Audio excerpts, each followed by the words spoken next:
Hello one and all, this is Soulful Lordy, James Bullock, once again, this time around, the Texas Chain Saw Massacre, for the PlayStation 4, PlayStation 5, Xbox One, Xbox Series X and S, and PC. The Texas Chain Saw Massacre is a 4v1 multiplayer asymmetrical horror game, where you play as either 3 members of the homicidal Slaughter family, or you play as one of the 5 victims that are available with the start of the game thus far, not counting potential future DLC. Now, at the beginning of every game, after you've chosen what side you're on and what character you've chosen to play as, you will start off in the basement if you're a victim, or if you're a part of the family, depending on who you're playing as. If you're playing as Leatherface, you will also start in the basement. But if you're playing as a victim, let's focus on that. If you're playing as a victim, you will start off restrained in the basement, and you have to utilize a specific button, in the case of the PlayStation 4 and PlayStation 5 game, the square button, to try to free yourself from the shackles that have confined you. Now, this is where you get your first introduction at one of the biggest things about being a victim, and essentially even being a family member, because you're trying to hunt down and kill these victims. And that is the fact that noise is a big thing about this game. If you make noise, specifically trying to break loose, or trying to open up a door, or walking through one of the noise generating bone chimes that are hanging at various points, because if you're making a lot of noise as a victim, one, of course you'll indicate to the family where you could be or where you've just gone through. And most importantly, when it comes to the family, if you're a victim trying to avoid death, is awakening Grandpa. Now, Grandpa, from the family perspective, is a sonar. He is a character that if the family is allowed to level up, he will become a force, because he is allowed to do sonar. He will scream out and it will cause a sonar reaction. So if you're moving as a victim while he's screaming, it will actually identify where your location is by highlighting your character. So you have to be still. It does give you a warning if you're a victim that Grandpa's about to scream out and identify who is moving. But the higher the level, the easier it is for you to be identified, because at max level, it doesn't matter if you're moving or staying still, Grandpa will identify you. Now, to alleviate this problem, you can actually stab Grandpa if you grab one of the bone fragments from a pile that are scattered throughout the basement area. And this not only disables Grandpa temporarily, but also will de-level sonar abilities. So that's something to be very mindful of if you're a victim. If you can get close to Grandpa and not be identified, you can stab Grandpa and remove the ability for him to utilize his sonar ability. Now, escape is the main goal when it comes to being a victim. And there are various ways that you can escape. You can turn off a car battery and unlock a gate that will allow you to get out. You can find a fuse and put it in the fuse box upstairs to open up a gate. You can also turn a valve and open up a gate. But if you notice what I've stated, a majority of the time, opening up gates is your way to exit. Now, there are other options that you can maybe make it to the road and run away from there, specifically in the gas station map. And that's the thing about this game. It is one of the most harrowing experiences as a victim, because you're so vulnerable. You can be easily hit, even if you are able to slip through the cracks, even if you're able to hide, even if you're able to utilize the special abilities, because that's one of the big things about every character, not only the victims but also the family, having specific special abilities. If you utilize them, it still feels like you may be up against the wall when it comes to a good team of family members of slaughterers. Now, going back to the victims, as I stated, they all have special abilities, and that's not counting the perk system, the skill tree that I'll talk about later on. Every character has a specific ability that levels up as you use it more. For example, Connie has the ability to lockpick a lot easier than other characters in the game and make a lot less noise when opening up gates than, say, Sonny, who has the ability to utilize his own sonar to identify both victims and family members' movements. Leland can actually plow through enemies. He can knock down family members other than Leatherface, who he'll just temporarily stun. But it does help give you the opportunity to get away if you are cornered, if you're playing with Leland. On the opposite end of the spectrum, there are the family members whose abilities are rooted in not only trying to prevent escape, but also killing individual. For example, if you're using Leatherface, the more you utilize this chainsaw and actually killing characters, it will level up and make it a lot easier for you to upgrade your chainsaw so it won't, say, overheat, or you can use it for a longer period of time without it overheating if you rev it up too much. And these upgrades, when it comes to these special abilities, are completely separate from the upgrade points that you're given for the skill tree itself.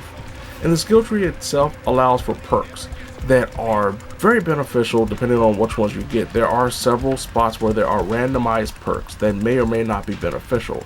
But for example, blood collecting that you have to utilize to feed Grandpa.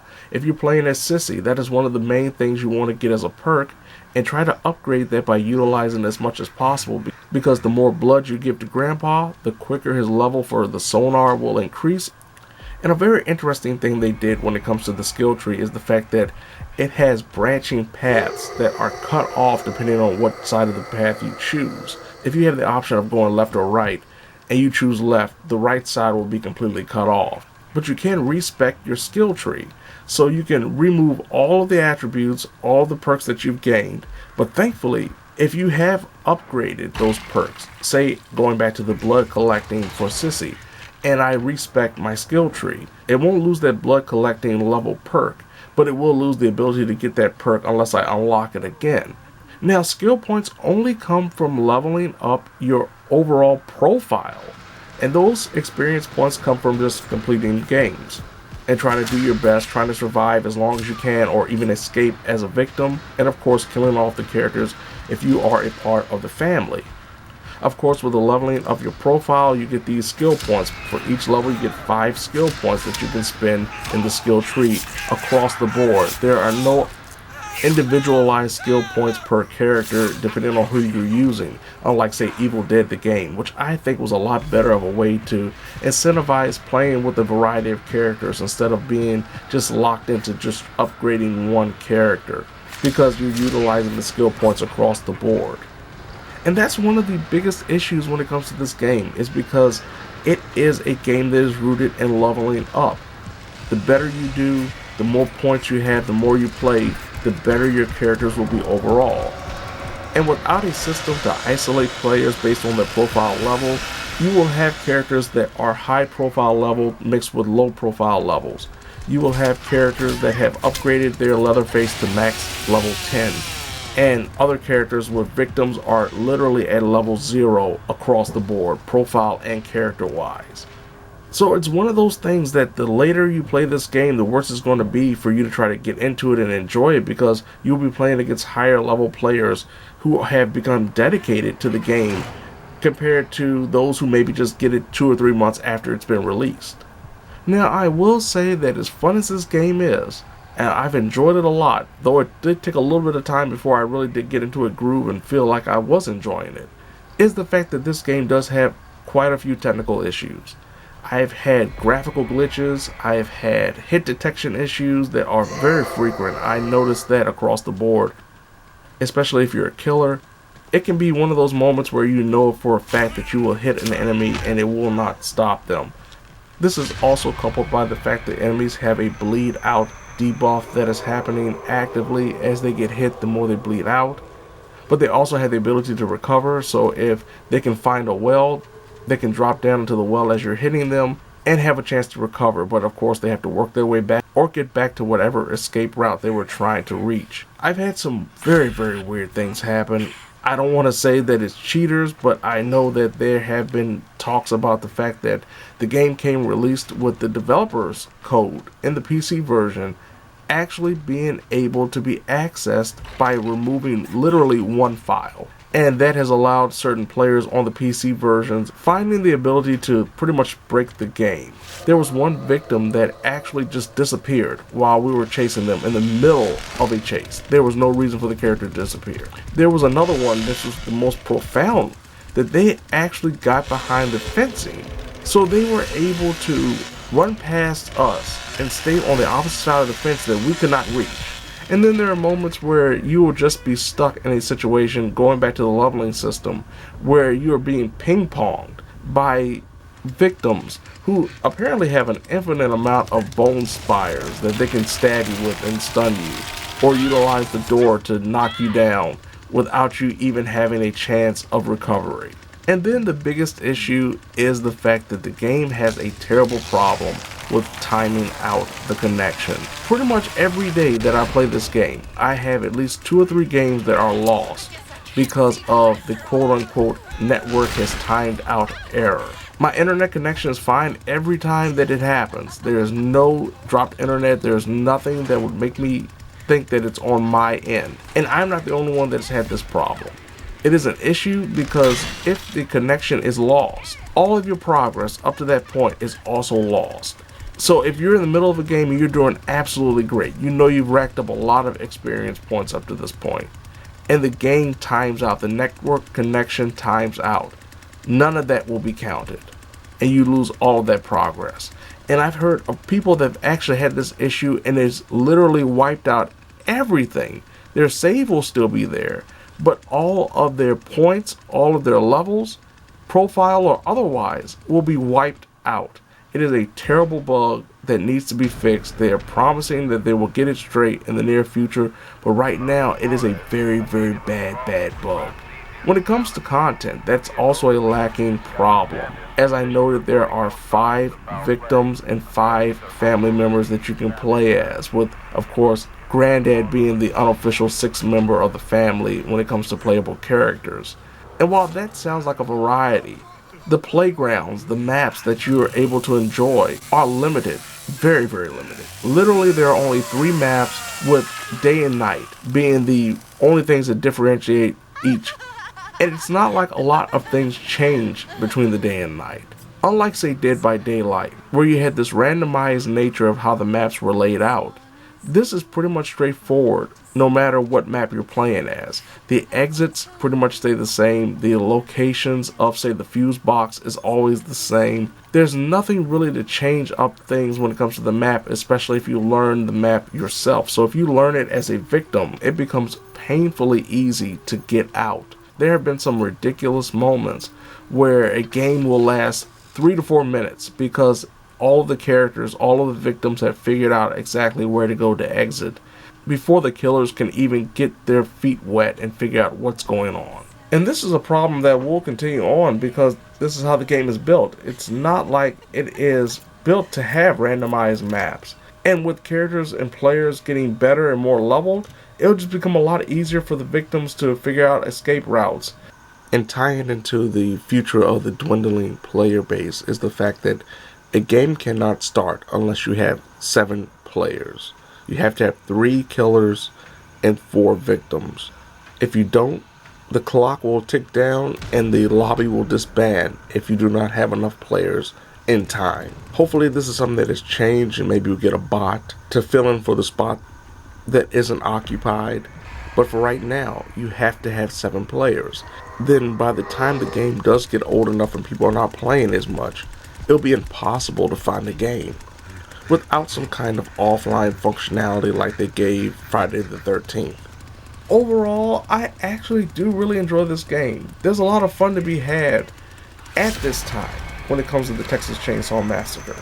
But it's one of those games that I worry about the future, not only because of the potential player base drop off after a few months, especially if there's not a lot of extra DLC being added, but also because it's a system that isn't rooted in being very new player friendly if the game is 6 or 7 months or even a year old. And I know you could say that a lot about a variety of asymmetrical multiplayer games, especially when it comes to this genre, but it just has to be reiterated that if you don't jump in now, you will be left behind and you will never be able to catch up. If you can ignore that problem, there's still quite a few issues, from technical issues, graphical glitches, hit detection, and of course the network timing out error that is detrimental to the progress of any player. If you can, rent this game. Play it for at least, I say 2 to 3 hours. Get at least about maybe 10 to 15 games in. Try both as a victim and as a family member. Because for me personally, the first few hours, the first hour or 2, I will say, I didn't really enjoy it. I thought it was boring. But it wasn't until I really got the hang of it, I really understood some of the intricacies of the gameplay, that I started enjoying it more, and I still feel like I'm learning as I play this more and more.